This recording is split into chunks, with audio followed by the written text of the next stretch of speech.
27 matchbooks. That is what John Thatch used to solve a problem that the United States Navy's best tactical minds had declared, in writing, to be unsolvable. It is June 4, 1942. Lieutenant Commander John Smith Thatch is at 20,000 feet over the Central Pacific, 50 miles northwest of Midway Atoll, in a Grumman F-4F Wildcat that the men who flew it called a flying brick. He has 6 aircraft in his section. Against him, the Japanese are committing somewhere between 15 and 20 Mitsubishi Zeros, the most lethal fighter aircraft in the Pacific theater. He has been told by the mathematics of aerial combat that this encounter should end in minutes. His aircraft is slower, less maneuverable. It cannot climb with the Zero. It cannot turn with the Zero. In the first 6 months of the Pacific War, American pilots flying the exact aircraft he is flying now have been killed at a rate that senior Navy commanders found so alarming they classified the reports. If you look at early war combat records, the Zero's pilots were achieving engagement ratios that translated in plain language to this: for every Zero that went down, the Americans were losing between 3 and 12 Wildcats. Thatch knows those numbers. He helped compile them. What happens next over Midway will not be a miracle. It will be the result of matchbooks arranged on a kitchen table in San Diego, weeks of argument with men who thought his idea was insane, and one test flight where everything nearly came apart before it came together. The Zero was the finest naval fighter on Earth. How one mid-ranking officer from Fordyce, Arkansas dismantled its dominance, not with better aircraft, not with more pilots, but with a drawing on a piece of paper, is a story the Navy buried in classified archives for years. It starts the way most things in this war started, with the wrong assumption. In the summer of 1941, the Imperial Japanese Navy's fighter arm was the most experienced, most decorated, and by most objective measures, most lethal naval aviation force in the world. This is not a generous reframing of history, it is the accurate one. The Mitsubishi A6M Type Zero carrier-based fighter, the Zero, had been in combat since 1940 over China, and its pilots had accumulated something American aviators simply did not have: hundreds of hours of actual air combat against real opponents. By the time Japan struck Pearl Harbor on December 7, 1941, the most experienced Zero pilots in the Imperial Navy's carrier air groups had already shot down dozens of aircraft in actual engagements. Chief Petty Officer Saburo Sakai, stationed with the Tainan Air Group, had accumulated more aerial victories before America entered the war than most American aces would achieve in the entire conflict. The Zero itself was a machine designed around a specific philosophy: give the pilot total control, accept no structural compromise that limits agility. At 6,164 pounds maximum takeoff weight, it was roughly 25% lighter than the Wildcat. Its Saki 12 radial engine produced 940 horsepower, less than the Wildcat's Pratt & Whitney, but the Zero needed less power because it had so much less to push. The result was a fighter that could turn inside virtually any opponent in a sustained bank. That could climb at 3,100 feet per minute against the Wildcat's 2,303, and that had a combat range of over 1,600 miles, a number that stunned American intelligence analysts who assumed it was a clerical error the first time they saw it. No carrier fighter was supposed to be able to go that far. They were wrong about that too, but that was a different category of wrong assumption than the one that would prove fatal. The one that mattered was doctrinal. In the years before Pearl Harbor, American naval aviation doctrine held that the individual fighter pilot, skilled, aggressive, and American, was the primary tactical unit. The formations that emerged from this belief were built around the 3-plane section called the Vic, inherited from the British. 3 aircraft in a loose V, 1 leader, 2 wingmen protecting his flanks. The theory was simple: the leader hunts, the wingmen protect. Together they are more than the sum of their parts. On paper, in pre-war exercises against pre-war opponents flying pre-war aircraft, this worked adequately. Against the Zero, it was a death sentence. The Vic required the 2 wingmen to spend the majority of their attention watching each other and their leader. Their eyes were inward. A Zero pilot who could turn faster than any of them, who could close from astern in seconds, had only to wait for the moment when all 3 American pilots were attending to formation integrity rather than to the sky behind them. Then he struck. Post-battle accounts from American survivors are remarkably consistent on this point. I never saw him. He came from nowhere. The first thing I knew was when my wingman's aircraft exploded. The Zero did not appear from nowhere. It appeared from the one direction the Vic's doctrine did not adequately cover. John Thatch understood this. He had been working on the problem since before the war started. But understanding a problem and solving it are separated by exactly the distance between intellectual recognition and documented proof, a distance that, in a military institution, can only be crossed with blood.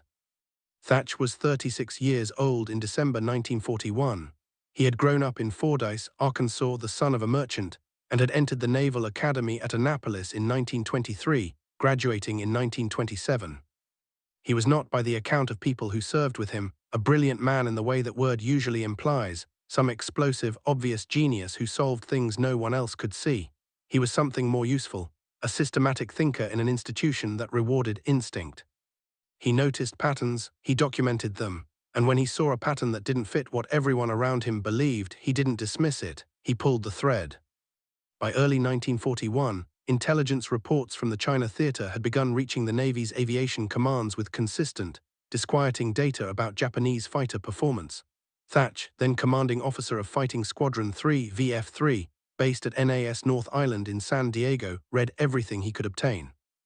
The numbers didn't add up to the standard doctrine. He wrote it down. Nobody wanted to hear it yet. Then Pearl Harbor happened, and the standard doctrine burned with the aircraft on Battleship Row. In the first weeks of the Pacific War, the reports arriving from the Philippines, from Wake Island, from the initial carrier engagements, were unanimous in one detail. Pilots flying the F-4F Wildcat against the Zero were dying at rates that defied explanation if you assumed both fighters were roughly equivalent. They were not roughly equivalent. The Zero turned tighter, climbed faster, and its pilots were more experienced. In the first month of combat operations, American fighter squadrons were losing aircraft at ratios that the Navy's bureau chiefs, back in Washington, reading summaries, struggled to accept. Thach did not struggle to accept them. He had been predicting something close to them for months. He received the most critical piece of intelligence in January 1942, when a detailed technical report from a British assessment of a captured Chinese Zero reached him in San Diego. The numbers were worse than he had expected. The Zero's turning radius at combat speed was approximately 57% tighter than the Wildcats at comparable speeds. If you allowed a Zero pilot to force the engagement into a turning fight, which was the instinct of any aggressive pilot, including American ones, the Wildcat driver was already losing, not might be losing, was losing. Thach went home that night and emptied a box of matches onto his kitchen table. He arranged them in pairs, 2 matchbooks 2 inches apart representing 2 aircraft flying side by side. He moved one forward, he moved the other. He tried to imagine the geometry, not of the fight, but of the trap. How do you create a situation where the enemy's strength becomes the instrument of his own destruction? The existing counter-doctrine for fighting a more maneuverable opponent was to dive away, use speed, and avoid turning engagements. This was tactically sound advice with a fatal operational limitation. You could not protect a bombing formation by diving away from the fighters attacking it. If your job was to keep Zeros off torpedo bombers, running away was mission failure wearing the mask of survival. Thach needed a solution that worked while standing and fighting. He knew 2 things that drove the geometry. First, the Zero excelled at turning inside a single Wildcat and getting on its tail. Second, a head-on attack from a Wildcat, firing directly at an approaching enemy, was almost impossible for a Zero to survive, because the Zero had no armor plate behind the pilot's seat and no self-sealing fuel tanks. One incendiary round into the wing root and the Zero's unprotected fuel exploded. The Japanese designers had made a deliberate trade. They sacrificed protection to save weight and gain agility. It was a reasonable choice given their tactical assumptions. It was also a flaw. The matchbooks showed Thach something. If 2 Wildcats flew abreast, a set distance apart, he settled on 200 to 300 feet, and if a Zero attacked one of them, the attacked pilot's instinct would be to brake toward his partner, not away, toward. A hard, diving turn inward, crossing beneath and in front of the other Wildcat. The Zero would follow. It had no choice. Its pilot's training demanded pursuit, demanded he press the advantage, demanded he stay on the tail of a fleeing opponent. But in following the braking Wildcat into that inward turn, the Zero pilot would find himself, for a critical 1.5 to 2 seconds, flying directly into the gunsight of the second Wildcat, which was now turning inward to meet him head-on. The Wildcat did not need to outrun the Zero. It did not need to outturn the Zero. It needed only to threaten the Zero with something the Zero could not handle, a frontal pass with guns.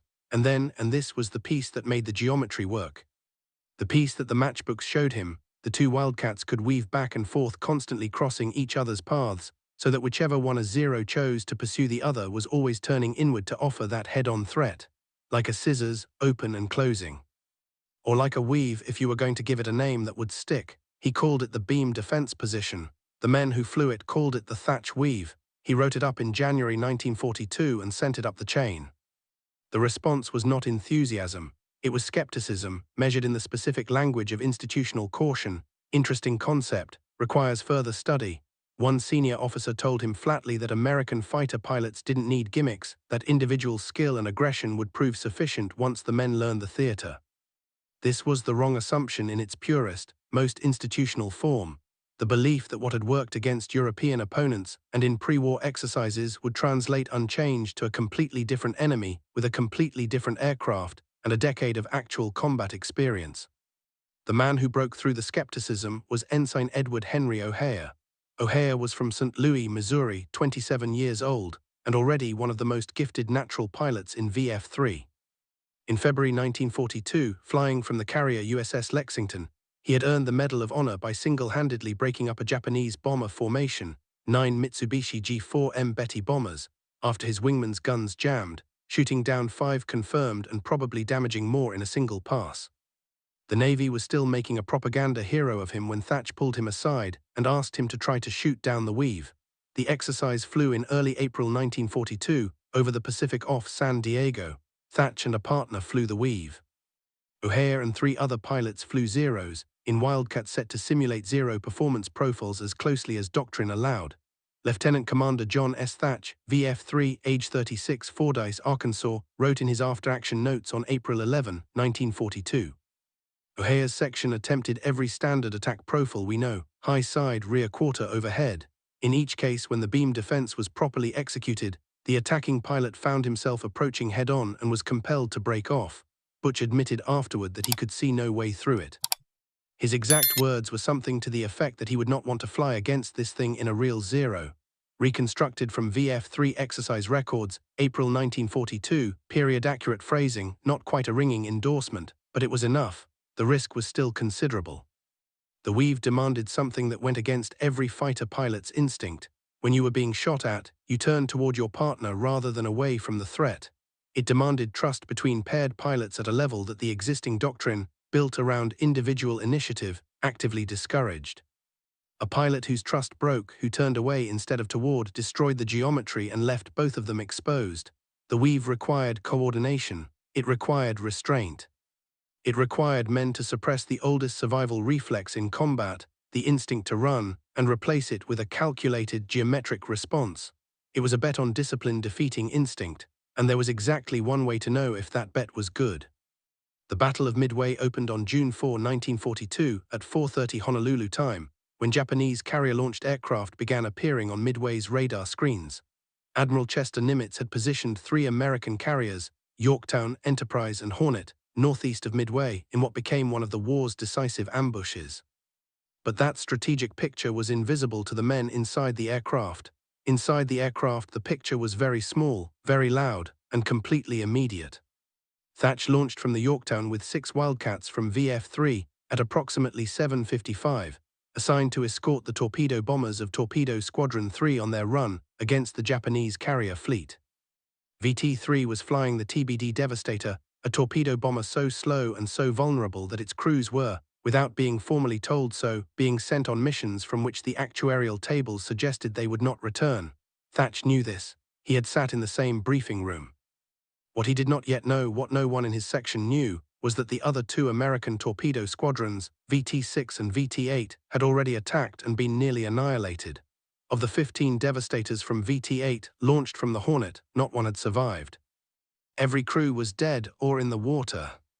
The Zeros protecting the Japanese fleet had torn them apart, and the men of VT-8, including Ensign George Gay, the sole survivor of his squadron, floating in the Pacific on a rubber seat cushion, had died without scoring a single torpedo hit. Now it was VT-3's turn. The first Zeros made contact with Thach's section at approximately 9:40, northwest of the Japanese carrier Huryu. There were, by Thach's estimate in his after-action report, between 12 and 20 of them. He wrote at least 15, diving from above, screaming through the formation in the practiced, coordinated attack patterns that the Tainan and Hurriu air groups had refined in months of actual combat.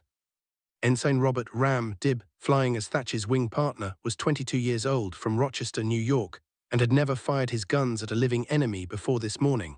The first Zero came directly at Dibb's Wildcat from the beam, the side, and opened fire.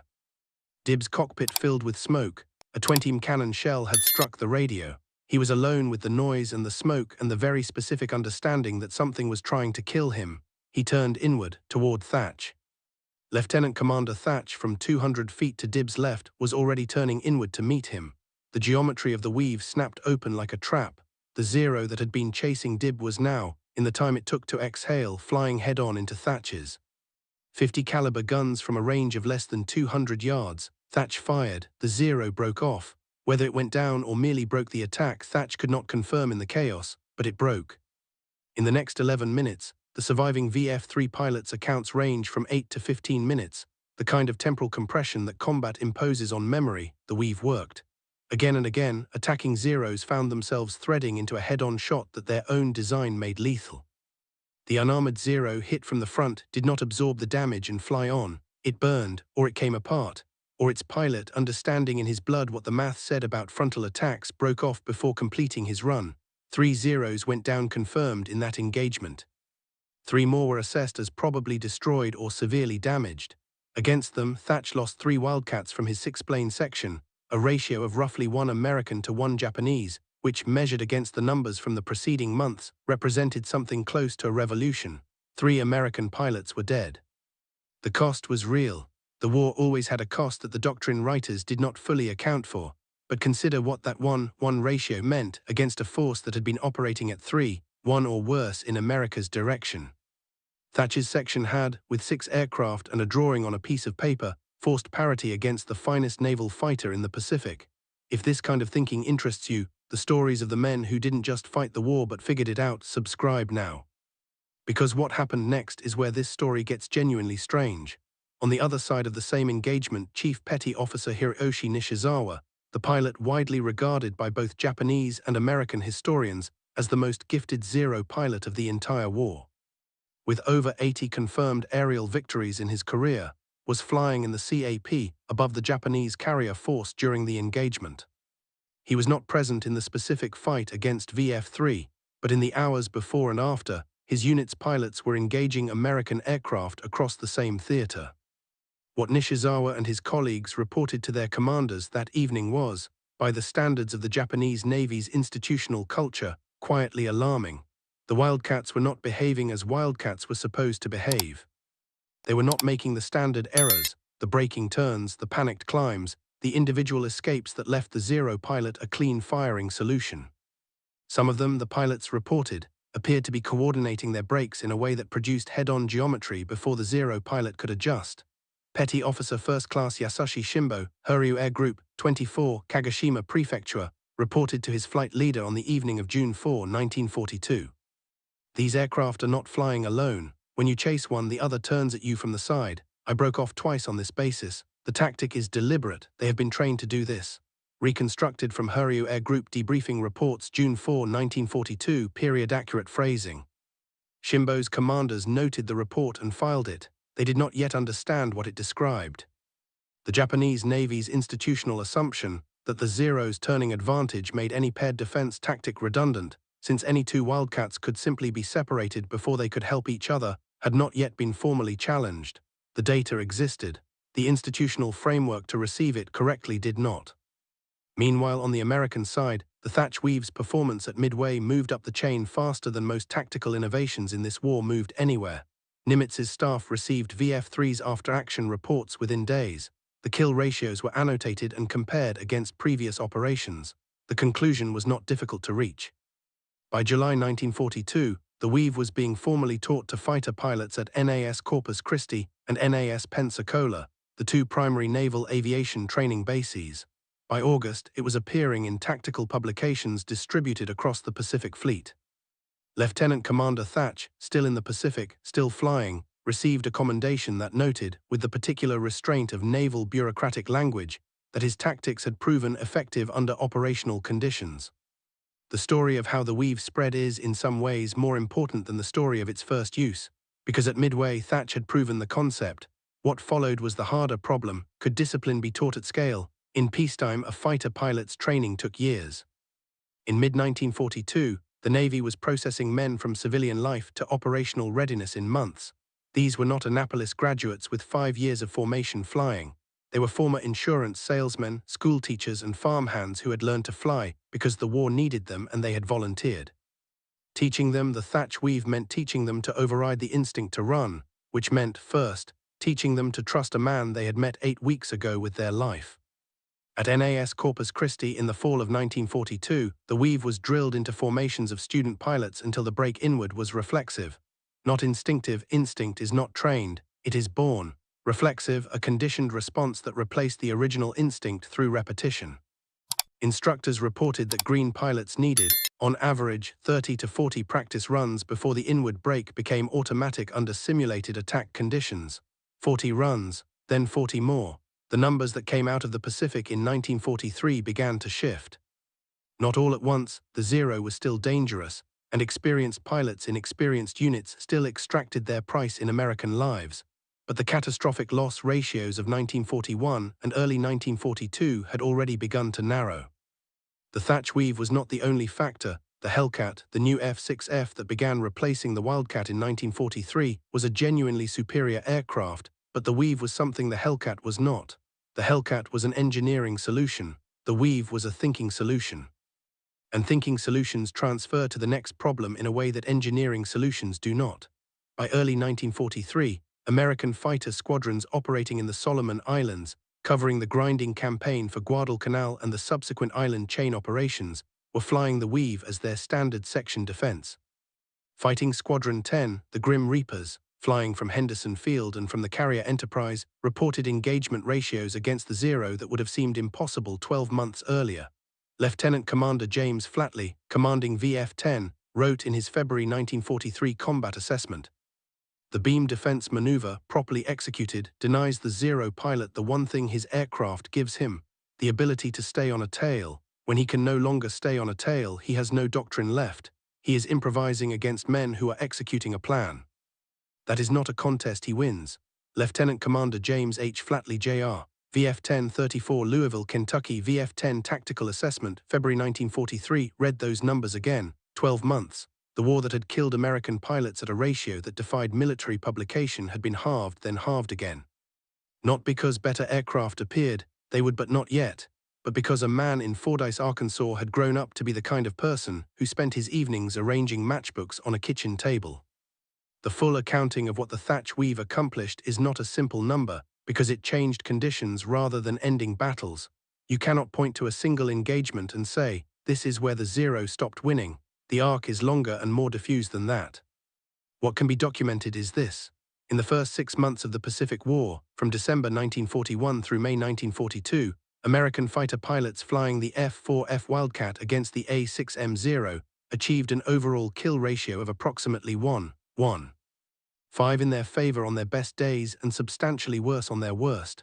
Some engagements, particularly in the Philippines and over Wake Island, produced ratios where the Americans lost 3 to 5 aircraft for every zero they shot down. By the second half of 1943, after the Thatch weave had been universally adopted across Pacific Fleet fighter squadrons and the F-6F Hellcat had entered service, the ratio had inverted. American fighter pilots were achieving confirmed kill ratios of 5:1 and above against zero pilots. Not because American pilots became individually better than Japanese pilots, many of them had only months in the air, but because the American institutional system for producing and training those pilots had incorporated a systemic solution, while the Japanese system had not. This is the thing the numbers actually show. The zero was most dangerous when it faced individual American pilots operating on doctrine that asked them to win alone. It became manageable, and then beatable, and then something to be hunted, when American doctrine asked pilots to win together, inside a geometry that turned the zero's greatest strength into an avenue of approach that led directly into American guns. The Japanese Navy's own internal reckoning took longer, partly because the institutional culture that had produced the zero and its pilots had little experience with systematic, transferable solutions to tactical problems. The Japanese fighter pilot Sakai Nishizawa, the great men of the Tainan Group, had been trained as individual masters. Their skills were immense and real, but they had been trained to an individual standard, not a systemic one. When the Zero's advantages narrowed, they had no doctrine beneath to fall back on. Saburo Sakai, who survived the war after being severely wounded in August 1942, a 20mm cannon shell had nearly killed him over Guadalcanal, and he flew back to Rabaul, 560 miles, half-blind, wrote in his post-war memoir Samurai, published in 1957. "We were the best pilots in the world. For a while we were, but the Americans found something we had not expected. They found a way to fight us that did not require them to be better than us one at a time. We could not answer it. We had never been taught to answer anything together." The Japanese Navy recognized the tactical shift in late 1943 and attempted to develop coordinated pair defense tactics of their own. By then, the attrition of Midway, of the Coral Sea, of the Guadalcanal campaign, and of the Solomons Air War had consumed the irreplaceable core of trained pilots that had made the Zero so fearsome in the first place. The institutional attempt to build a Japanese version of systemic pair tactics arrived after the institution that would have used it had been bled nearly dry. Hiroshi Nishizawa died on October 26, 1944, not in aerial combat. He was a passenger aboard a transport aircraft that American fighters shot down over Leyte in the Philippines.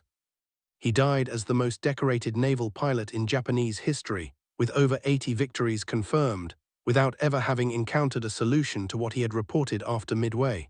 The system that produced him had no answer for the system that produced Thatch. John Thatch did not emerge from the war the same man who had entered it. He commanded the escort carrier USS Sicily's Air Group in 1943 and later developed what became known as the Big Blue Blanket, a continuous fighter coverage system used to defeat kamikaze attacks in 1944 and 1945.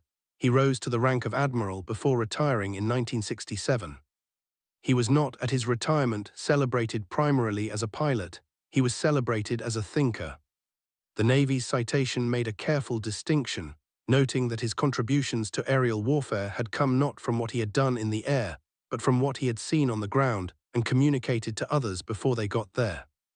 He died on April 15, 1981, in Coronado, California, at 75. Think about what that means, not the year, the man. An officer who saw a problem, used matchbooks, wrote a memo, fought the institutional resistance, got one test flight with his best pilot, and then carried the result into the most important naval battle of the Pacific War on the back of total trust between two men. One of them, his wingman Ram Dib, firing his guns in combat for the first time in his life. The lesson is not that innovation wins wars. The lesson is narrower and more important than that. A solution that can be taught is worth more than a solution that can only be performed. Thatch was a good pilot. He was not the best pilot in the Pacific. Nishizawa was probably the best pilot in the Pacific. What Thatch had that Nishizawa did not have was a solution that worked whether you were the best or whether you were 22 years old and terrified and had never fired your guns in anger before today. Systems outlive the men who build them. That is not a comfort. It is a statement of what wins. In the National Naval Aviation Museum in Pensacola, Florida, there is a restored F-4 Wildcat suspended from the ceiling of the main hall. It is painted in the dark blue-gray of 1942 Pacific Fleet aircraft, non-specular, flat, the color designed to disappear against the sea when viewed from above. The paint scheme is correct down to the white star and bar national insignia. Below the wing, a small placard explains the aircraft's combat record and the tactics its pilots used against the Zero. It does not mention matchbooks, but somewhere in the archive building behind the museum, in a collection of VF-3 records from the spring of 1942, there is a handwritten diagram. Two pairs of lines crossing and recrossing with abbreviated notations in a careful hand indicating angles of approach, distances between wingmen, the geometry of the inward break. It is not formally dated. It is not signed. The museum staff know whose handwriting it is. If this video made you think differently about what winning means in any context, not just this one, a like costs you nothing, and it tells us this kind of story is worth making. Thank you to every man who flew the Wildcat in 1942. They were working with an aircraft that should have lost, and they kept showing up anyway. If you had a grandfather, an uncle, or a family member who flew with VF-3, with the Yorktown's Air Group, or who served in the Pacific Fighter Campaign between 1942 and 1945, tell us in the comments. Give us the unit designation, the theater, the campaign, And if you have it, one detail the family remembers that never made it into any official account. Those details are history too.